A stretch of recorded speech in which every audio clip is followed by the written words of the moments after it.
Menarik tadi yang sudah disampaikan oleh Bapak Gubernur, dan saya kira ini satu harapan ya buat arah kebijakan sektor tambang setengah ke depan. Tapi menurut saya masih sangat minimum. Pertama karena Bapak Gubernur tadi belum menyinggung soal Perpres nomor 11 tahun 2011 tentang MP3I, di mana sudah ditetapkan sebagai jalur koridor eksploitasi pertambangan. Jadi itu adalah turunan dari rencana jangka panjang pemerintah tahun 2007, dan itu berlaku secara vertikal ke semua kabupaten seluruh Indonesia.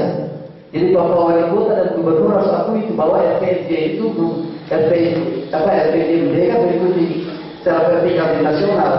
Nah, maksud saya upaya-upaya yang akan dilakukan tadi menjadi semu begitu ketika kritik bukan ke kritik struktural itu, karena itu bentuk lama transportasi baru itu karena dia vertikal. Jadi katakanlah misalnya Morowali, Pak, Morowali dari tahun 2009 pembebasan lahan di daerah buku kota, pembebasan lahan bagi nelayan, sehingga sekarang sudah tidak bisa beroperasi sepanjang 15 km. Itu adalah konsesi migas yang mungkin tidak pernah dilaporkan kepada Bapak. Di 2030 itu konsesi migas yang tidak pernah dilaporkan kepada Bapak. Dan kemudian di wilayah Bapak bilang tadi cuma 5. Di Koloni Dale, setahu saya Pak ada 9 di situ. Ya sekarang beroperasi seperti di gambar-gambar orang mengamanggirkan seperti membabi Buddha begitu. Itu terjadi di Koloni Dale. Dan konsesi itu tumpang tindih satu sama lain.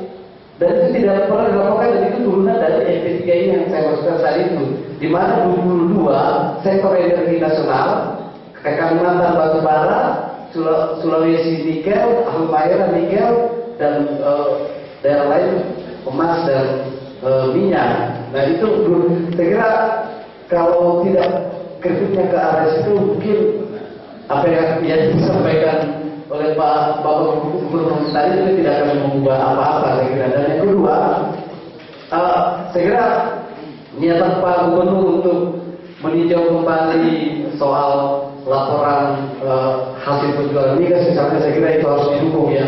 Karena saya penting.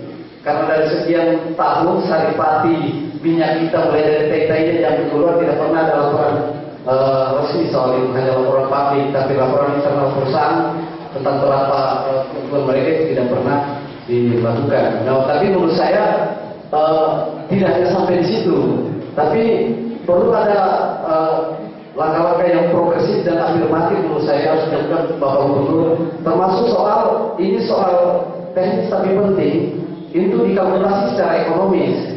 Misalnya soal limbah, soal gangguan dan segala macam. Kenapa itu tidak dijadikan sebagai saham untuk mendorong kepemilikan saham gubernur secara provinsi misalnya dan kabupaten secara progresif, secara signifikan di dalam perusahaan Medco misalnya atau di desa LNG.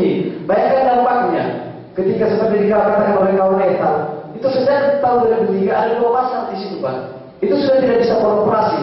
Itu bayangkan 144 kakak tidak bisa melakukan apa-apa, itu bisa, ini dampaknya sangat luar biasa menurut saya. Tapi lagi tidak cukup hanya dengan laporan keuangan dan segala macam, tapi penting persoalan itu ditinjau lebih jauh lagi menurut saya begitu.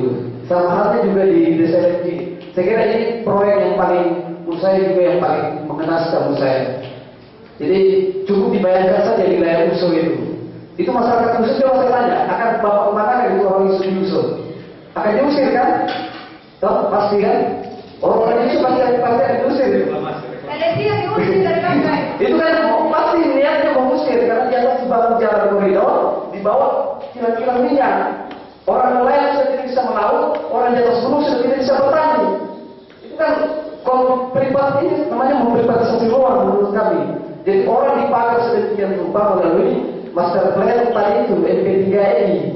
Jadi kalau mau mengkritik soal ruang di Sulawesi Tengah, harus mengkritik ke itu MP3I. Jadi jika cukup dengan undang-undang minerba, ya kita tahu undang-undang minerba itu pesanan Anglo-Saxon dan kawan-kawan 10 atau 11 bank internasional. Tapi itu cerita, ya namanya cerita besar lah. Tidak cukup hanya dengan gubernur Toki Palu kan, tapi butuh perjuangan yang lama soal itu. Dan menurut saya hal-hal yang disebutkan oleh Bapak Gubernur tadi perlu dia diapresiasi, dan kalau perlu ditingkatkan lagi menurut saya. Mungkin itu saja mungkin. Terima kasih. Berikutnya dari Komnas HAM.